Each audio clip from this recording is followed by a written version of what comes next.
नमस्कार, आप देख रहे हैं आज तक डिजिटल और मैं हूं आपके साथ अनूप आकाश वर्मा। और मेरे साथ बेहद खास मेहमान हैं आज, फॉर्मर एसीपी हैं दिल्ली पुलिस के वेद भूषण जी। बहुत बहुत स्वागत है सर आपका अपराध के जहां में। चिराग गोठी है हमारे साथ, क्राइम तक के डिप्टी एडिटर।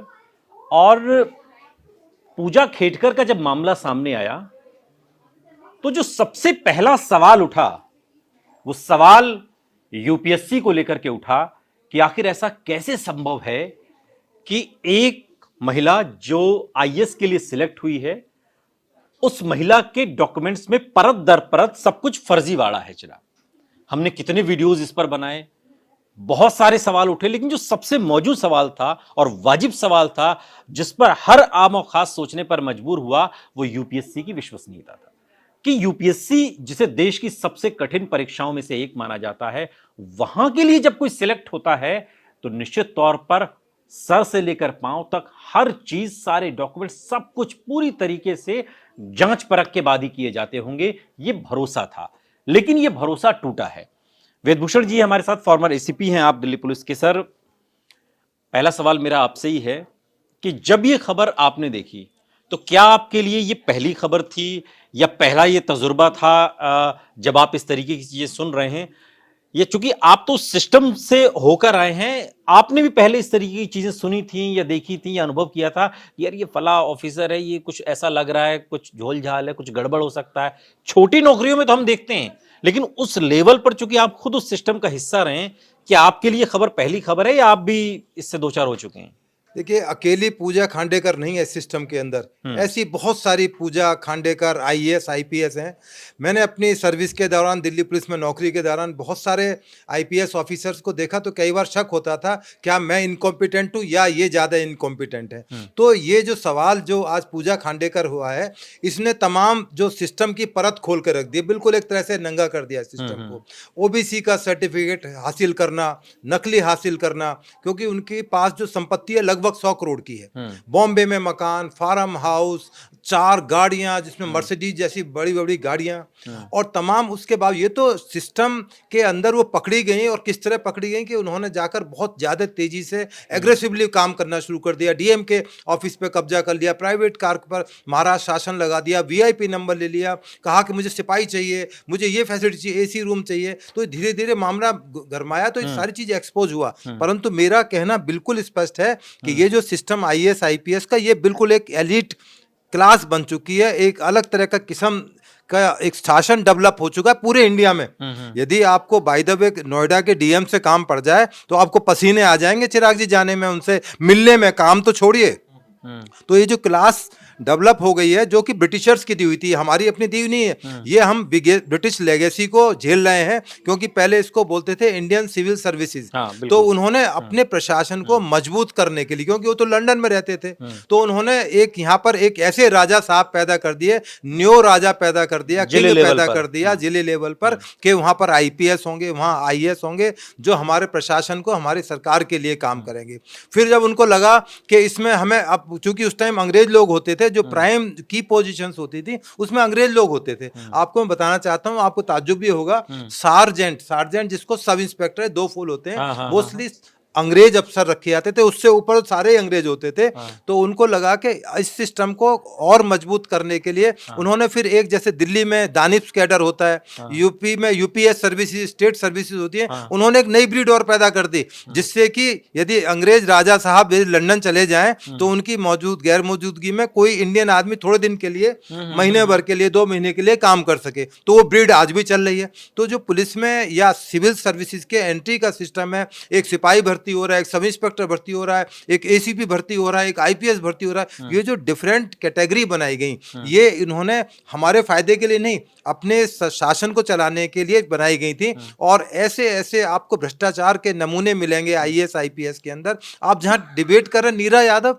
कौन ने, जहां 2 साल की कन्विक्शन होगी, कितनी पावरफुल महिला थी कि नेक्स्ट टू सीएम माना जाता था उनको। और मैं, अब बहुत लंबी फहरिस्त है, आप रोज अखबार में पढ़ते हैं, आईपीएस करप्शन में पकड़े गए, आईएएस करप्शन में पकड़े गए, सैकड़ों हजारों लाखों करोड़ रुपए की उनकी संपत्ति इकट्ठी कर लेते हैं। तो ये दुर्भाग्य है कि हम इस लीगेसी को झेल रहे हैं। लेकिन वे जी, ये कैसे, देखिए, ये तो करप्शन अगर है तो सिलेक्ट होने के बाद है, हमारा सवाल तो सिलेक्शन पर है। सिलेक्शन में ये झोल झाल कोई कैसे कर ले जाता है और यूपीएससी को पता नहीं चलता, या अब पूजा खेड़कर का मामला तो चूंकि चिराग आ गया इसलिए पता है ना, नहीं आया होता तो फिर शायद देखिए, हम क्या चर्चा करते। मैं इसको थोड़ा सा और बढ़ा के आपको सामने पेश करना चाहता हूं। ये केवल आपने सिविल सर्विस की बात की है। आपको याद है पूजा खेड़कर के जो ग्रैंडफादर थे वो भी आईएएस थे, फादर भी आईएएस थे, बाद में पॉलिटिशियन बन गए। तो ये एक ऐसा नेक्सस है पॉलिटिशियंस का, पुलिस का, प्रेस का, कुछ भी आप उसको मान के चलें। परंतु आपने सुना है जुडिशरी के अंदर कोलिजियम सिस्टम होता है, वहां भी इस तरह का सिस्टम है। मैं केवल आईएएस आईपीएस के खिलाफ नहीं हूं, एक से एक बढ़िया इंटेलिजेंट ऑफिसर हैं, बड़े बढ़िया बैकग्राउंड से आते हैं, गरीब घरों से भी आए हैं। परंतु मोस्टली वहां पर यदि आप देखें, पर वो आने के बाद में यदि गरीब घर से भी आएगा, पर उसकी जो परवरिश होगी, ट्रेनिंग जब वो हैदराबाद में सरदार वल्लभ भाई पटेल इंस्टीट्यूट में करने जाएगा, तो उस तरह का एक एलिमेंट उसके अंदर डेवलप होता है कि मैं इन लोगों से ऊपर हूं, ये मेरे सब, मुझे इनके ऊपर शासन करना है। तो वो जो सोच है वो आज तक हट नहीं पाई है। आपने देश को ने रगों में डाला था, वो अभी भी चला आ रहा है। वो नई तरह के ब्रिटिशर्स, हम लोग ब्राउन हैं, ब्राउन ब्रिटिशर्स हम लोग बन चुके हैं, हमारे बीच में से कुछ लोग। पर आप सरकार अब नया कानून ले आई 1 जुलाई 2024 से, नई पार्लियामेंट आपने बना दी, पर इस सिस्टम को आज तक नहीं बदल पाए। खाकी का रंग नहीं बदल पा रहे हैं, जिसको ब्रिटिशर्स की स्पेसिफिक चीज यही पूछना चाह रहा था। खाकी का रंग आपने बोला नहीं बदल पा रहे हैं, इसमें जो अनूप ने भी बड़ा अच्छा सवाल किया शुरुआत में कि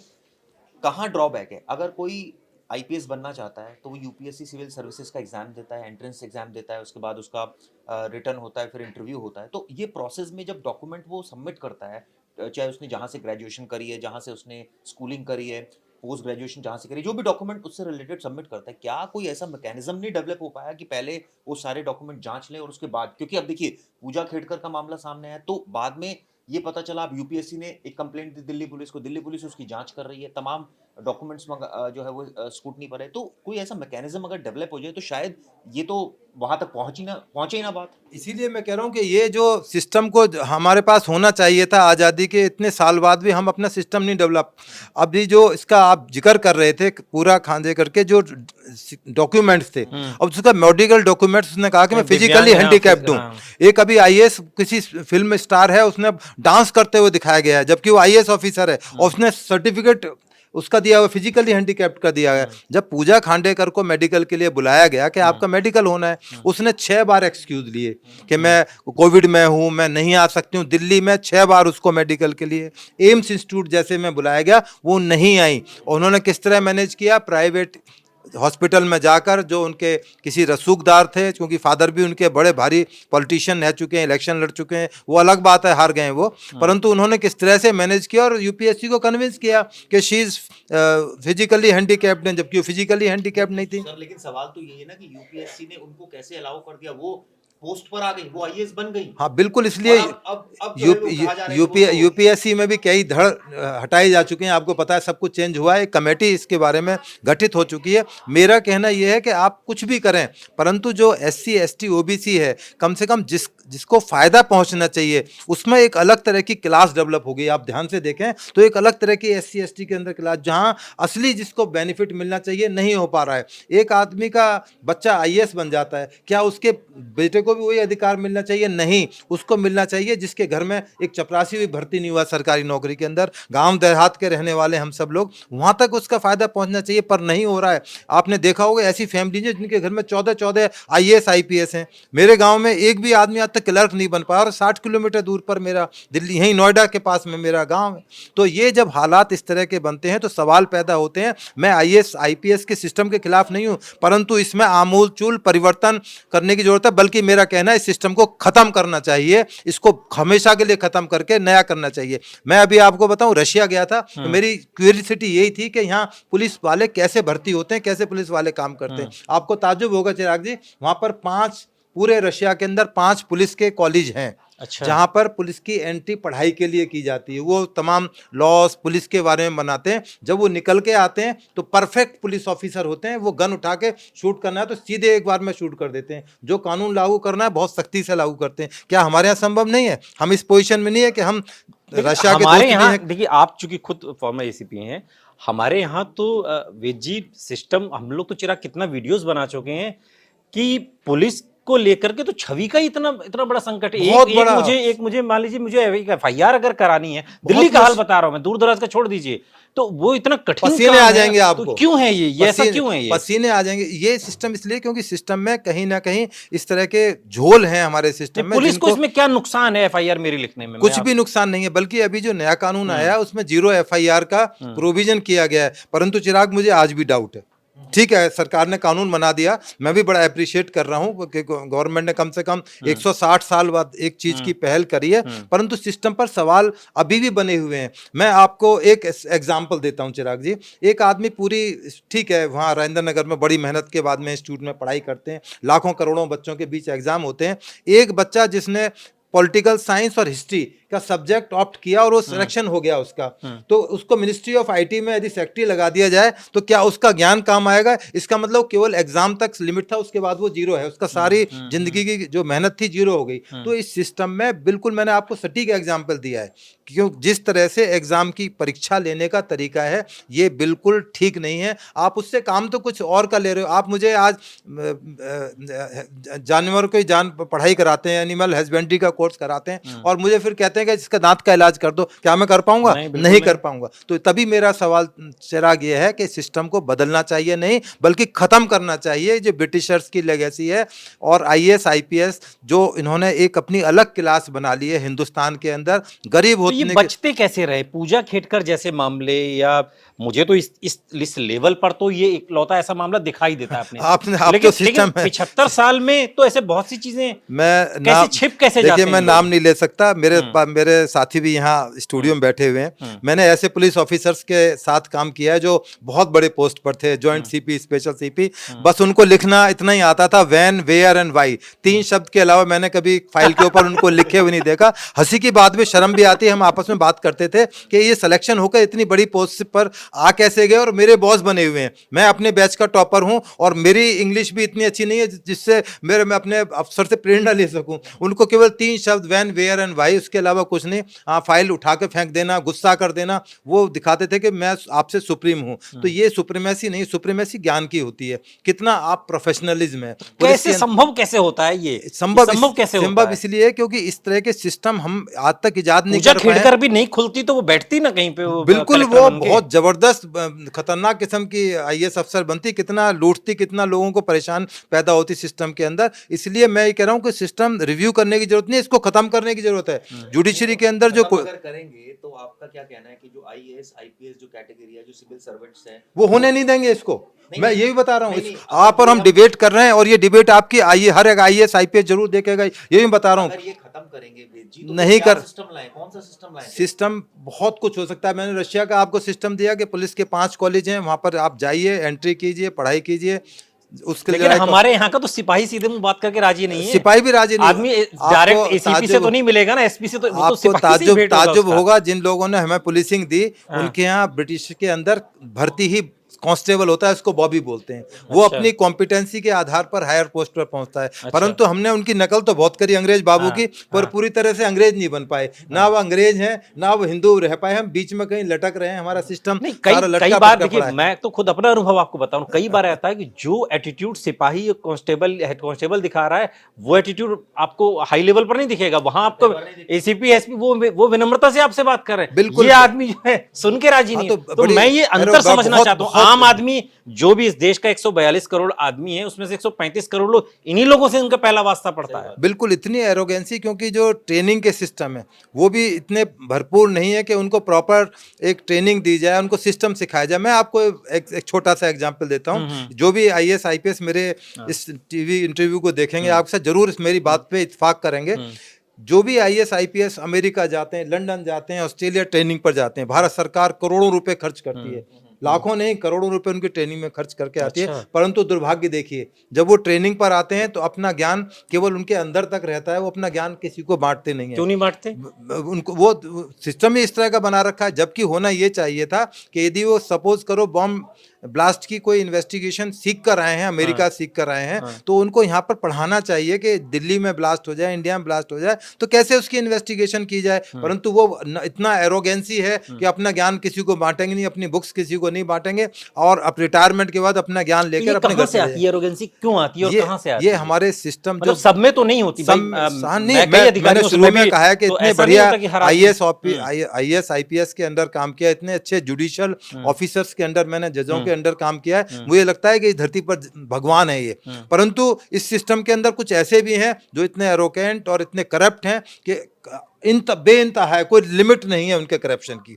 हर चीज में उनको करप्शन चाहिए, हर चीज में पैसा चाहिए, हर तरह से उनको करप्शन चाहिए। लेकिन इसका सॉल्यूशन विद जी कोलैप्स कर दीजिए सिस्टम को, ये तो नहीं हो सकता ना। देखो कोलैप्स नहीं कह रहा, परंतु कोलैप्स नहीं होगा, परंतु मजबूरी ये है। आप मैं जो मेरे मेरे जहन के अंदर है वो ये है, क्योंकि ये जो आईएएस आईपीएस आज टॉप पोस्ट पर बैठे हुए हैं, इस सिस्टम को खत्म होने के लिए वो कभी तैयार नहीं होंगे। कोई ना कोई रास्ता लिंगर ऑन कर सकते हैं, वो इस सिस्टम को खत्म नहीं करते देंगे, क्योंकि वो इनके माफिक आता है, इनके बच्चों के माफिक आएगा और वो आम जनता उससे महरूम रहे, इससे इनको कोई ताल्लुक नहीं है। लेकिन अब ये जब भी इसको बदलने की बात आएगी तो वहां कोई सेक्रेटरी बैठा होगा आईएएस अफसर, कोई चीफ सेक्रेटरी बैठा होगा, नहीं नहीं नहीं, दिस इज नॉट फेयर, ये इस पुराने वाला सिस्टम ही ठीक है। तो मजबूरी है सिस्टम को, जब तक सरकार की बहुत इच्छा शक्ति नहीं होगी, कोई इस तरह का एक दृढ़ निश्चय लेकर सरकार नहीं चलेगी कि हाँ मुझे जमीन के आदमी को फायदा पहुंचाना है, तब तक आप कितने भी बहस कर ले में और आप कुछ नहीं हो पाएगा। आपकी ये बातें बिल्कुल बहुत ही गर्मजोशी से भरी हुई लगती हैं और सामने वाले को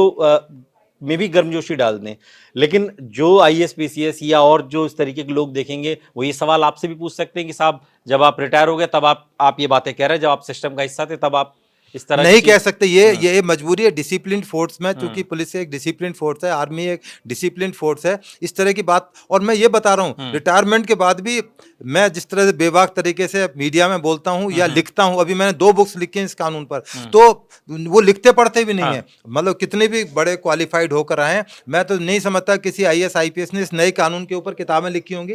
तो मैंने 2 किताबें अब तक लिखी हैं, how to write FIR under new laws और क्रिमिनल इन्वेस्टिगेशन कैसे की जाए अंडर न्यू लॉज। तो ये तो रिटायरमेंट के बाद भी नहीं करते, कम से कम मैं इतनी बेबाकी से बोल रहा हूँ, हालांकि पेंशन मुझे भारत सरकार देती है और आजकल मेडिकल बेनिफिट भी मुझे सरकार देती है, फिर भी मैं बिना डरे आपसे बोल रहा हूँ, मैं इस देश का नागरिक हूँ, मेरा 100% हक है सरकार की सही बात को सही कहना और गलत बात को गलत कहना। मैं एक चीज और जानना चाह रहा हूँ आपको, मैं एक आईपीएस ऑफिसर का नाम नहीं लूंगा, आप ले सकते हो।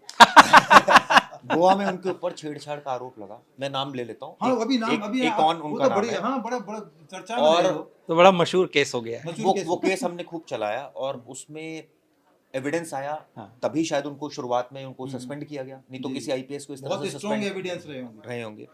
लेकिन आप देखिए विडंबना की कई साल इन्वेस्टिगेशन चली और मैं थोड़े दिन पहले ये खबर मैंने देखी कि वो उनकी पोस्टिंग होगी, कैसे संभव होता है?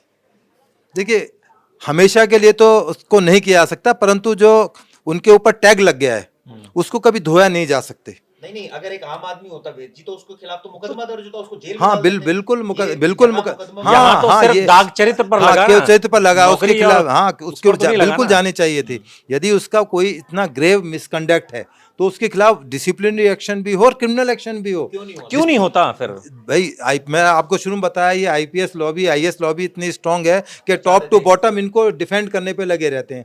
पूरा हिंदुस्तान नहीं बदे विदेशों में, हमें बचाओ हम तुम्हें बचाएं, हम मिलकर बांट के खाएंगे, कभी तुम इधर कभी हम इधर। तो वो सिस्टम, तभी मैं कह रहा हूँ कि सिस्टम को क्लोज करना चाहिए। हर जगह आईएएस आईपीएस का टैग, मैं आपको चैलेंज कर रहा हूँ, आप अपने डीएम से जाके मिलिए, एक हफ्ते 15 दिन तक शायद आपकी मुलाकात भी ना हो पाए, वो मिले ना मिले उसकी अलग बात है। एक और आपसे सवाल पूछना चाहूंगा, कोलकाता में नया रेप कानून आ गया है, उसमें है कि भाई बड़ी जल्दी उसमें सजा का भी प्रावधान है, फांसी तक का प्रावधान है, और उसमें ये भी क्लॉज है कि बहुत जल्दी मुकदमा जो है वो सुलटा लिया जाएगा कोर्ट से बड़ी जल्दी। क्या ये संभव है सर?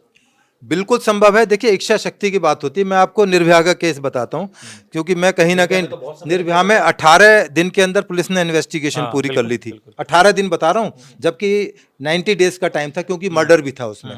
परंतु पुलिस ने अपनी जिम्मेदारियों को समझते हुए, मैं दिल्ली पुलिस की तारीफ करता हूँ कि 18 दिन में चार्जशीट कर दी। परंतु जो हमारा अब वो सिस्टम, जो लीगल सिस्टम था तारीख पे तारीख वाला, अब जो वेस्ट बंगाल गवर्नमेंट ने जो डॉक्टर बेटी के साथ जो रेप का मर्डर हुआ है, उसमें शुरू में उनका बहुत बड़ा 14 घंटे की डिले रही। उसमें सुप्रीम कोर्ट ने भी उस पर कमेंट्स किया कि 18 घंटे बाद, 14 घंटे बाद आपने मुकदमा दर्ज किया। तो ये तमाम चीज़ें अब उन्होंने एक नया बिल लेकर आए हैं, उसमें ये प्रोविजन करा गया है कि 21 दिन के अंदर आपको इन्वेस्टिगेशन कंप्लीट करनी है। पर वो है कि अब कोर्ट में, अदालत में वो जो तमाम इश्यूज हैं वो कितनी जल्दी एड्रेस, क्योंकि कोर्ट के लिए अभी तक कोई बहुत ज्यादा बंदिशें नहीं है। हालांकि नए कानून में, भारतीय नागरिक सुरक्षा संहिता में ये कहा गया, कोर्ट के ऊपर बाइंडिंग है कि जब ट्रायल पूरा हो जाएगा तो आपको इतने दिन के अंदर, 30 डेज के अंदर आपको जजमेंट देना ही होगा। तो इसलिए अब देखना है कि अदालतों का क्या रुख होता है। अभी हाल में मुर्मू मैडम जो हमारी प्रेसिडेंट ऑफ इंडिया हैं,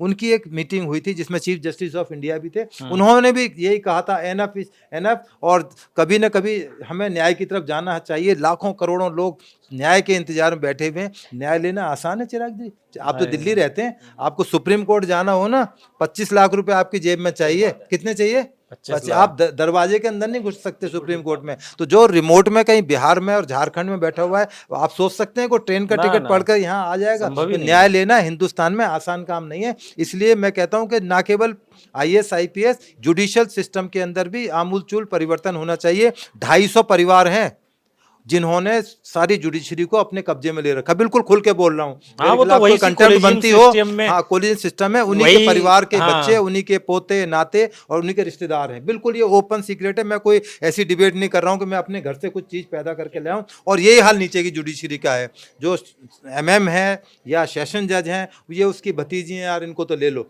तो ये सिस्टम जब तक ये रहेगा सिस्टम, तब तक ये चीज़ें सोसाइटी के अंदर हमें एक कचोटती रहेंगी, हमें धमकाती रहेंगी, हमारे सिस्टम पर प्रहार रहेगा। तो ये तमाम जो आज हम सब मिलकर एक्सपोज कर रहे हैं, मैं चाहता हूं कि ये लोग ज़्यादा से ज़्यादा आम आदमी देखें और IAS IPS जुडिशियल ऑफिसर भी देखें, क्योंकि वो इस बात को समझते हैं। वकील जो इस वीडियो को देखेंगे वो समझेंगे कि मैं शायद गलत नहीं हूँ अपनी जगह पर, क्योंकि न्याय लेना हिंदुस्तान में आसान काम नहीं है। टाइम तो चाहिए, साथ में पैसा भी चाहिए, आपके साथ में आपके रसूख भी चाहिए। अब मैं नाम नहीं लेता, ऐसे ऐसे एडवोकेट हैं जो एक डेट पर जाने के 10 लाख रुपए देते हैं। मैं आज मुसीबत में फंस जाऊं, फीस 25 लाख रुपए, मैं आज फंस जाऊं, मैं पेंशनर हूं, मैं आज उनको हायर नहीं कर सकता हूं। कहने को वो बहुत बड़े एडवोकेट हैं, बड़े न्याय के प्रतीक हैं और न्याय के लिए लड़ते हैं, परंतु उन तक पहुंचना मेरे और आपके लिए भी, चिरागी और आपके लिए भी बहुत मुश्किल काम है। तो इसलिए ये सारा सिस्टम चाहता है कि इसको आमूलचूल परिवर्तन किया जाए। जिस तरह से अदालत ने ये तमाम जो नई पार्लियामेंट बनाई है, नए कानून बनाए हैं, हम बड़ी बड़ी बातें कर रहे हैं कि हम तृतीय बड़ी एक अर्थव्यवस्था की तरफ जा रहे हैं, तो इस तरफ भी सरकारों को सोचना चाहिए। अदरवाइज ये सिस्टम कोलैप्स होने में बहुत ज्यादा टाइम नहीं लगेगा। एक वीर जी, मेरा आखिरी सवाल है कि जो आम लोगों की तरफ से है कि पुलिस को लेकर के, पुलिस की इमेज को लेकर के लोगों में आज़ादी के पहले और आज़ादी के बाद के भी कई दशकों में डर रहता था। वो डर आज भी लोगों के जहन से निकला नहीं है। वो पुलिस के साथ फ्रेंडली क्यों नहीं, मैं पुलिस के साथ में कि मतलब पुलिस है तो हम सुरक्षित हैं या हम अपनी बात कैसे, वो ये डर राजधानी से लेकर दूर दराज के इलाकों में ये जाता क्यों नहीं है?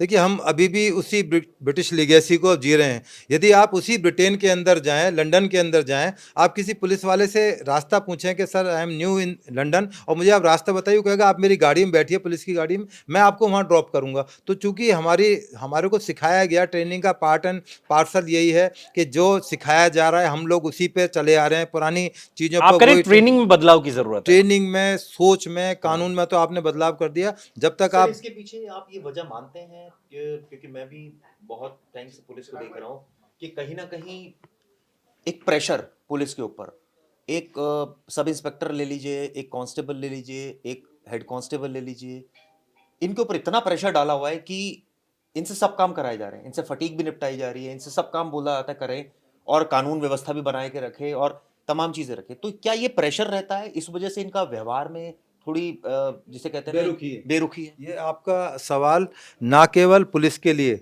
बल्कि जुडिशियल ऑफिसर्स के लिए भी सवाल है। उनके ऊपर इतना काम का बोझ है कि वहाँ पर ज़रूरत है कि और ज़्यादा जुडिशियल ऑफिसर्स उसी प्रोपोर्शनेट में किए जाएं।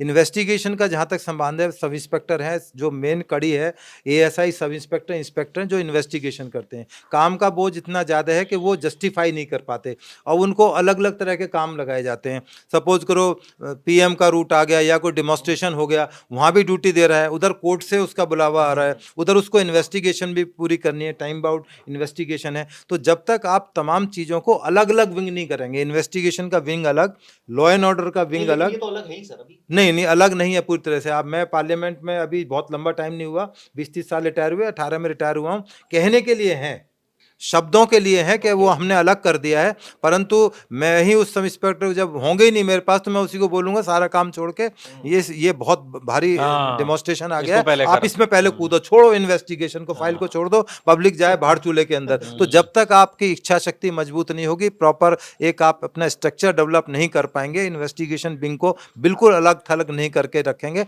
तब तक ये संभव नहीं हुआ। उसकी जो आप जिसकी गुस्से की या उसके व्यवहार की बात कर रहे हैं, चिड़चिड़ेपन की बात कर रहे हैं, वो स्वाभाविक है। मैं और आप मुझे लगातार 24 घंटे में आपको आज तक वाले रात तक कहें 24 घंटे काम करते रहो तो आप भी झंझन जाओ, कहेंगे यार मैं कब तक काम करूंगा, कब तक टीवी पर अपने एंकर करूंगा, कब तक अपनी भाषणबाजी करूंगा, तो आप भी चिड़चिड़ा। बिल्कुल बिल्कुल तो सही ये एक बात है। स्वभाव है आदमी का। ठीक है। तो इसलिए उतना ही किसी को एक लिमिट तक आप किसी को दबा सकते हैं, उससे ज्यादा दबाओगे तो फट जाएगा वो। तो वो स्थिति आ चुकी है जिसका आप जिक्र कर रहे हैं। कभी कभी होता क्या है कि आम लोग जो पुलिस को लेकर के उनके मन में डर रहता है, ये लगता है कि पता नहीं हमारी बात सुनी जाएगी या नहीं सुनी जाएगी। अब तो लोग जागरूक हो गए तो कहते हैं साहब चलो हम आला अधिकारी से और उच्च अधिकारी से बात कर लेंगे, लेकिन उच्च अधिकारी तक भी सबकी पहुंच नहीं होती।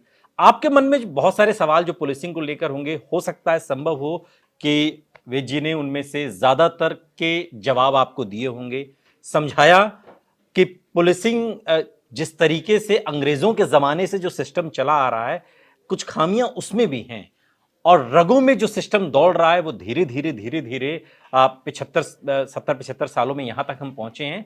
आने वाले समय में इसमें और सुधार हो ये हम उम्मीद कर सकते हैं, लेकिन फिर भी डरना नहीं चाहिए। अगर कोई शिकायत दर्ज करानी है, कुछ भी दर्ज कराना है, तो कम से कम इतना तो कानून में बदलाव भी हो गया है कि हम 0 FIR है और तमाम चीजें हैं, हम अपनी पहुंच, और मीडिया भी एक्टिव है, सोशल मीडिया का जमाना है, तो कुछ भी छिप नहीं सकता। इसलिए डरना छोड़िए और अगर कोई शिकायत हो तो समय पर दर्ज कराइए। बहुत बहुत शुक्रिया वेद जी इस तमाम जानकारी के लिए आपका। यहां रुक रहे हैं लेकिन आप कहीं जाइएगा नहीं, बने रहिए हमारे साथ, देखते रहिए आज तक डिजिटल।